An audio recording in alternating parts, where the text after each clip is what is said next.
আসসালামু আলাইকুম। সকলেই কেমন আছেন? আলহামদুলিল্লাহ সকলেই ভালো আছেন, সুস্থ আছেন। নতুনদের জন্য বট রান্নার একটা সাধারণ রেসিপি নিয়ে চলে এসেছি। আশা করছি রেসিপিটা ফলো করবেন, সকলেরই উপকারে আসবে। এখানে আমি বটটাকে আগে থেকেই গরম করে রেখেছিলাম। বেগুন কেটে রেখেছি, পেঁয়াজ আর আলু। এবারে রান্নার জন্য কড়াইয়ে তেল দিয়ে দিয়েছি। তেলটা গরম হয়ে যেতে এতে 3টে দিয়ে দিয়েছি তেজপাতা, আর দিয়ে দিচ্ছি একটা বড় সাইজের পেঁয়াজ কাটা, দিয়ে ভালো করে নেড়ে চেড়ে নিচ্ছি। আর এইদিকে যে আলুটাকে কেটে রেখেছিলাম সেই আলুটাকে ভেজে নেব। ভাজার জন্য কড়াইয়ে দিয়ে দিয়েছি। এরপরে এতে দিয়ে দিচ্ছি অল্প করে নুন আর অল্প করে হলুদ গুঁড়ো, দিয়ে ভালো করে নেড়ে চেড়ে নিচ্ছি। আর এইদিকে পেঁয়াজটাকেও নাড়তেছি, হালকা বাদামি কালার পেঁয়াজটা হালকা বাদামি রঙের হয়ে গেছে। এরপরে এতে দিয়ে দিচ্ছি আদা রসুন বাটা। আদা রসুন বাটা দিয়ে ভালো করে একটু নেড়ে চেড়ে নিচ্ছি, যাতে এটাও একটু ভাজা ভাজা মতো হয়ে যায়।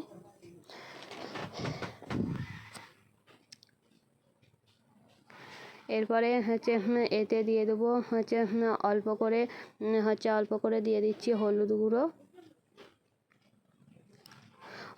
দিয়েও একটু নেড়ে চেড়ে নিচ্ছি। হলুদ গুঁড়োর পর দিয়ে দিচ্ছি অল্প করে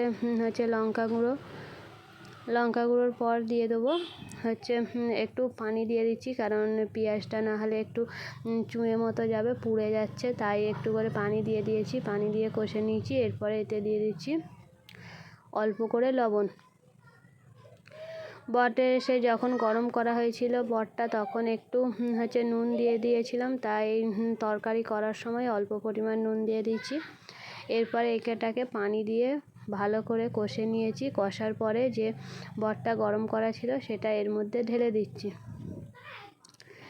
ঢেলে দিয়ে ভালো করে নাড়াচাড়া করে নিচ্ছি। এটাকে কিছুক্ষণ সময় নিয়ে কষতে হবে, যাতে এর একটা গন্ধ থাকে, সেই গন্ধটা না থাকে। তাই একটু পানি দিয়ে একটু সময় নিয়ে কষতে হবে। এতে দিয়ে দিচ্ছি জিরে গুঁড়ো আর দিয়ে দিচ্ছি ধনিয়া গুঁড়ো।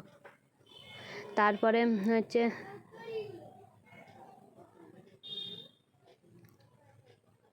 দিয়ে দিলাম গোটা গরম মশলা গুঁড়ো, দিয়ে ভালো করে এটাকে নাড়াচাড়া করে নিচ্ছি।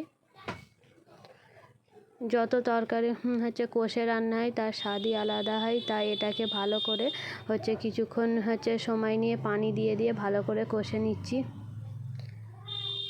আমার এই ভিডিওটা যদি ভালো লেগে থাকে তাহলে লাইক করবেন, কমেন্ট করবেন, প্লিজ চ্যানেলটাকে সাবস্ক্রাইব করে দেবেন।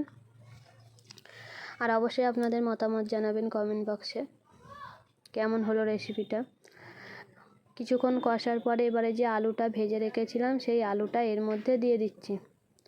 আলুটাকে দিয়ে ভালো করে নাড়াচাড়া করে নিয়েছি।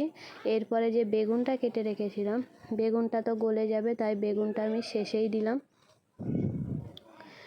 বেগুনটাকে দিয়েও ভালো করে নাড়াচাড়া করে নিচ্ছি।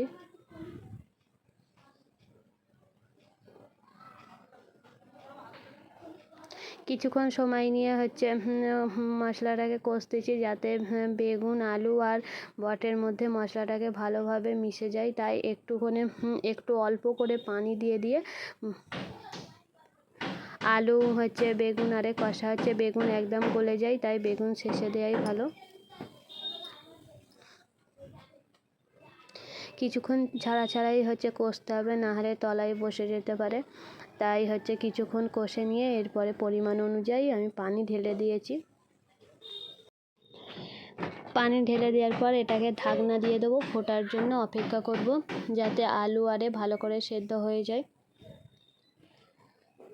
5 মিনিট ঢাকনা দিয়ে রাখার পর পানিটা ফুটে গেছে। এরপরে ভালো করে নেড়ে চেড়ে নিচ্ছি। দেখুন কত সুন্দর দেখতেই লাগছে। এরপরে এতে একটু গুঁড়ো গরম মশলা দিয়ে দেবো। কিছুক্ষণ নাড়াচাড়া করার পরে এটাকে অল্প করে গরম মশলা দিয়ে ভালো করে নেড়ে চেড়ে নিচ্ছি। নেড়ে চেড়ে 2 মিনিটের মতো রেখে এটাকে নামিয়ে নেব। আমাদের রান্না কমপ্লিট হয়ে এসছে। এরপরে নামিয়ে নিচ্ছি। দেখুন কত সুন্দর হয়েছে। গরম ভাতের সাথে খেতেও তো খুবই ভালো লাগবে, যাদের পছন্দ। তারা তো হচ্ছে এই তরকারিটি দিয়ে অনেকই ভাত অনায়াসে খেতে পারবে। আজকের মতো এই পর্যন্ত, দেখা হবে পরের ভিডিওয়। আল্লাহ হাফেজ। সকলেই ভালো থাকবেন, সুস্থ থাকবেন।